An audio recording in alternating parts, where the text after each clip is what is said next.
YouTube? Welcome back to another week's episode of Three Simple Men Making Their Way Through the Galaxy. I'm Tom. With me is Ryan and Mike. And a special appearance, again, for the second week in a row. If I may, say hi to the folks, Bubba. Hey, Cosmo. Cosmo. Who's a good boy? I love you, bub. All right. Anyways, we are breaking down another episode in the Clone Wars. Season 1, Episode 7, Battle of the Droids. Fellas, how are we? And what do we think about this episode? I'd like to start off with apologizing because I feel like last episode I spoiled this episode. I kind of forgot that things were going to turn out the way they did with R3. So I've only watched through the complete series one time, and it was a long time ago. And I definitely don't think I've watched these episodes more than once. We'll get into it and we can get more into what I'm talking about. I think after you, Mike. Yeah, I mean, it was a good episode, and I mean, this was definitely a two-parter, so we get to see how everything unfolds in this episode. So let's take it away. Oh, so the quote that the episode starts with is, "You hold on to friends by keeping your heart a little softer than your head." So I thought that was a nice quote, and it's we were left off with last episode. R2's been kidnapped. Obi-Wan's a jerk, and just looks at him as a replaceable droid. But there needs to be worry about taking care of him because he has secrets. And then Obi-Wan doubles down on being a jerk this episode when he says, well, just destroy him, and Anakin's, of course, like, I'm not going to destroy R2, I'm going to rescue him, getting a little ahead. But we're back with God Knocked, right? Who is now no longer a salvager but a droid smuggler. I thought that was funny. That's how they kind of referred to him. And he's got R2-D2, and he's bringing him to General Grievous in the Separatist battle sphere. I think there's two things I want to say. One, with Obi-Wan and the droid, it pertains back to a quote that we've discussed before in a previous episode with the clones and Master Plo Koon. How Obi-Wan feels about droids in the sense of they're expendable. That being said, this isn't any droid. This is R2-D2. This is a character we all grew up with, we know and love. More importantly, information. You would feel like a sense of urgency, like, you gotta get it back. If you want to make it a priority, by all means, but this is on your own accord, not the Republic's, while we fight the war. Then going forward towards, God Knocked, him being a droid smuggler, I find it absolutely amazing that this dude has the stones to just talk back to General Grievous and be like, no, it's worth a lot more now. Like, General Grievous has a reputation, and if you cross paths with him and his bad side, it doesn't end well. Yeah, I mean, the whole like getting more money out of them. It's like, yeah, I mean, the Separatists might have wealth, but I mean, again, you're dealing with General Grievous, and who knows what you're walking into. So, and I fear for the dude. Jump ahead a little bit and say what happens, right? We don't have to necessarily go completely linear. Yeah, he asks for more money, and Grievous says, "Yeah, okay," and then kills him.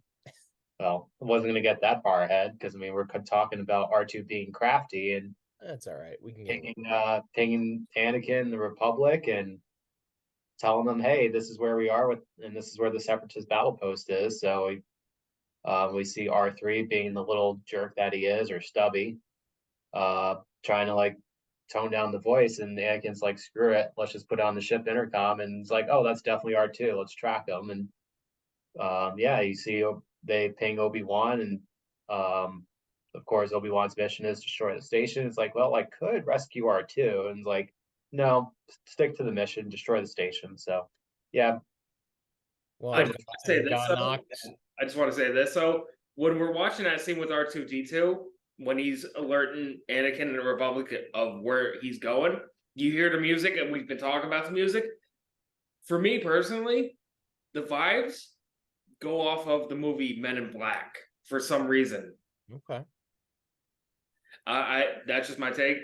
Not a hot take, just a take in general. But I was like, I had that sense of I was hearing the techno, and I was like hearing R2D2 going at it, and it was like, sounds like it feels like Men in Black for some reason. I don't know why, but anyways, continue. Well, we get a familiar look when God knocked catches R2 sending the message, and he tases him basically. And R2, you know, we've seen him. Well, I guess chronologically we haven't seen him get electrocuted yet, but we do see it in other in future renditions of Star Wars. So it was kind of fun seeing that throwback to previously made films. And then we're on oh well, so they head out to do this mission, and I got to bring it up again. You guys know I brought it up in the past, but we get Anakin's little ship, the Twilight, which I've said it before, I'll say it again, very similar to the Eagle 5 from Spaceballs. Looks like a flying RV. And to the folks, anyone wondering what he's talking about, we discussed this before. I made a mistake of when it came to time, I cut that out. That's why I brought it up again now, so I could still do it. But yeah, if you haven't seen Spaceballs, their version of the Millennium Falcon is the Eagle 5, and it looks like a flying RV. And the Twilight, in my opinion, looks like a flying RV. So you know, just a little reference I found. But yeah, so we get pretty much them on the base going on the mission, and in usual fashion, Anakin decides, okay, you go and carry out the mission, I'm gonna go look around, which two reasons. One, obviously he wants to go find R2.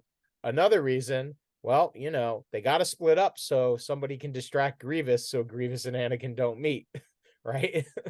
And that's what happens. You get we get the confirmation that Stubby is in fact Agent R3 and is working for Grievous. And then we get the encounter of Grievous and the clones and Ahsoka. Mm-hmm. And I think there's a message on this, because from the past episode we watched with Ahsoka trusting R3, you know, thinking Stubby's gonna pull through, he's just slow. It's a way of reminding people in the sense of don't try to put your faith in people. Like, you can put your faith in people generally, but you never know what their true intentions are. So because she kept vouching for him, and then I know we're going to move ahead before, but I mean the red flags were right there from the get-go. It's like he's delaying everything, he's doing everything. So pretty much it's when you least expect it, that's when you find out you've been betrayed. I mean, you would think that she would pick up on that because, like, Goldie fell behind, secretly transmitting to Grievous that they were on board. And then, obviously, with the way he, instead of deactivating the ray shield, closed the blast doors, and they had trouble getting into the reactor to set the charges. So you would think that with the way Stubby was operating, Ahsoka would have caught that earlier, but it wasn't until she's off with Grievous, and then they recognize, and then she overhears their conversation that, oh, Anakin's got R2 and he's looking to escape. So it's like that, what was it, the Stubby little backstabber or whatever she called him. So yeah, so I think that part of it, because you know, one, you could brush it off as Ahsoka's young, she's naive, she trusted, but like Anakin didn't catch it either. Rex didn't catch, like, nobody else was like, hey, wait a minute, is he doing this on purpose? And now that I think about it, I think it is something it's a reoccurring theme throughout all of Star Wars, even the original trilogy, where specifically R2 units they're underestimated, right? I mean, when we first meet R2D2 chronologically, they're sending all these astrotech droids out to try to fix the ship, The and hyperdrive, they're like, I can't believe it, that little R2 unit did it.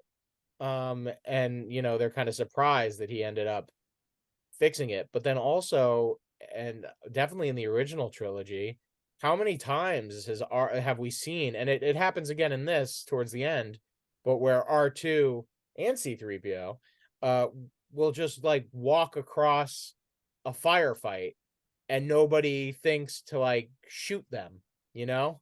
They have no problem just going through with and that it happens, right? And the lasers are going by, whizzing by them, and nobody's like, hey, let's take out this droid.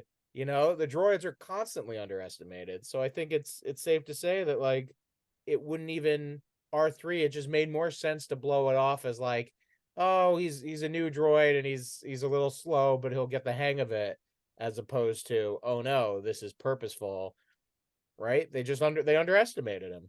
there's I'm going to give you a little acronym about that.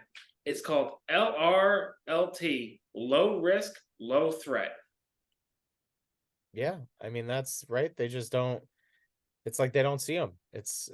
And again, maybe it is what Obi-Wan kind of leans towards is they're tools. They're not, they don't have weapons except for a little taser.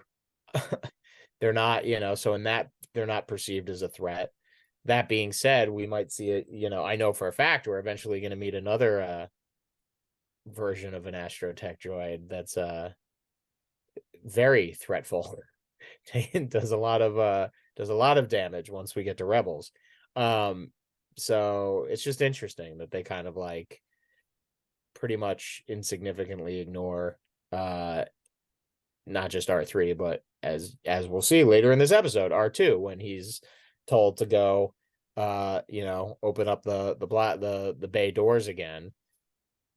He just and just trucks his way out through the full fight. I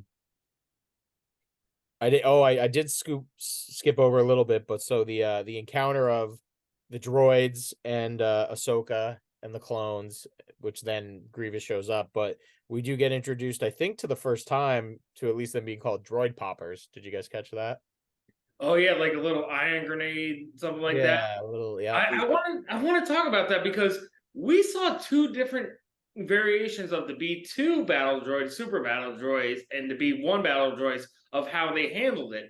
Because we saw the battle droids try to shoot it, while the B1 just picked it up and goes and starts shaking it by his head.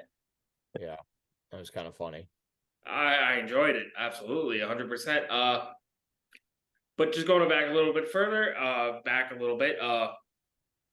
think now we get into the idea of that, or the story of General Grievous finds out that a Jedi is looking for this droid, and now we're going back to our droid smuggler, who was, who had the tenacity to just say, "I want more money." What happens? It's what we all thought, because General Grievous is like, lightsaber right through him, because he did not care. It was one of those series where it's like he was never going to pay for him. He's never going to pay for the droid. He's never going to pay the guy. He was expendable. He's pretty much, once he got what he wanted, liability gone. Just kill him. And we see a very disturbing scene where R2 gets dismantled. Is this the first time we ever seen like a torture chamber scenario in Star Wars ever? Well, yeah, well, you mean chronologically, of course. Chronologically, yes, because I know what you're thinking. Yeah, I was like, well, there's a very famous. I just realized that now in my head. Yes, but chronologically, yeah, this is the first time that we've seen an astromech droid being taken apart the way it was. So yes, that's definitely, and then the fact that like R2 was still beeping as he was just like on, and like his like lenses off, like his legs are apart, like his everything is like come undone. And yeah, I mean, there's all the secrets. And once they get the report, it's like, oh, let's protect them and then move them to my ship. So I mean, kind of has that little bit of like, I don't know, like episode 5 vibes, where it's like, I'll bring Captain Solo to my ship or whatever. But obviously, we see a different change of events where Anakin's take on Magna Guards and ultimately rescues R2. So it's nice Well, to have R2 back with the group. well, Yeah. the fact that you brought up episode 5, Mike, it was like, because I'm comparing it now in my head between the two. It's like we know what, like, spoiler, we're getting ahead of ourselves, but we know what happens with Solo and Han Solo in episode 5. But it's we don't really, we just hear it, we don't see it. But it's more of like, because of going back to your theme, Ryan, is that people don't really see droids as human beings. So we're seeing him just being spread apart, the anatomy in our R2 unit, because psychologically or mentally, it's more of like it's a robot. It's not like an actual human being. It's programmed, and it doesn't really have a soul in the sense, Well, and we see it with C-3PO in going to the same episode 5, right, where he ends up in pieces and his head's still moving around. He comes back on when he's just a head and a torso with the arms and legs. Again, getting ahead of ourselves, but I guess this is kind of the same thing where it is possible for the droids to kind of continue on in pieces, which is very, very interesting. Oh, and we actually saw that, right? We saw that earlier on with C-3PO in Attack of the Clones when he gets his head knocked off and he ends up on a B1 battle droid, yeah. battle droid, yeah. And even when his head is popped off altogether and it's on, and R2's dragging it across the battlefield, again, them not getting shot at. It's just kind of funny, they're just not perceived as threats. The more that you say that, the more I think about it, and I'm like, you know what? They truly don't get shot at. They truly don't. I know, and I'd argue R2 is the hero of this entire universe. Is it more of like one of the most impressive characters? Yeah, absolutely. I mean, if he failed in episode 1, we'd have no Anakin, we'd have no Padme, we'd have, right? Was Anakin on the ship yet or no? No. Oh, okay. We'd have never gotten picked up. No Obi-Wan, no Qui-Gon, nobody. But hear me out on this one. If you're gonna go with the what ifs, and by the way, Disney, if Marvel can do the what ifs, why not a what if Star Wars? But anyways, if that didn't happen, what if there was no Anakin? What if there was no Darth Vader? No Empire. Spoiler, going ahead. Well, not necessarily, because if that didn't happen, right, we'd have no Qui-Gon and we'd have no Obi-Wan, which means we would still have Darth Maul, right? So Darth Maul would probably still be hiding in the shadows, because I'm sure even with that happening, I'm sure Palpatine would have a plan, and who knows what. Sorry, folks, we're just going off the rails right now, but this is a good conversation going on right now. We're cooking, baby. We're cooking. We'll talk about more and more how R2-D2 I think just like the what if, just dedicated to what if R2 wasn't here to save the day, like that could be an entire season worth of content. Yeah, because it is R2, and we'll see it more and more. The R2 is one of the most important characters in Star Wars. I just realized something. I mean, if we're gonna keep talking about R2, and we're gonna, we always talk about this original trilogy. Then we're gonna get into we're still in the prequel trilogy. We still have one more movie to go. Y'all remember at the end with Bail Organa and Captain Antilles, whose memory gets wiped and whose doesn't? Yep. Yeah, I mean, that's the whole entire, all of Star Wars starts with R2. The entire franchise starts with Princess Leia putting the Death Star plans into R2. And again, we're getting way too far ahead of ourselves. Let's dial it back to this episode. Not to mention, like, R2 has been in almost, I'm gonna say almost every single thing of Star Wars out there, whether it's Clone Wars, Rebels, or any of the live action TV shows, Yeah. R2 has a way of making his appearance. Can't say it's for every single show, but yeah, you can't have a Star Wars without R2.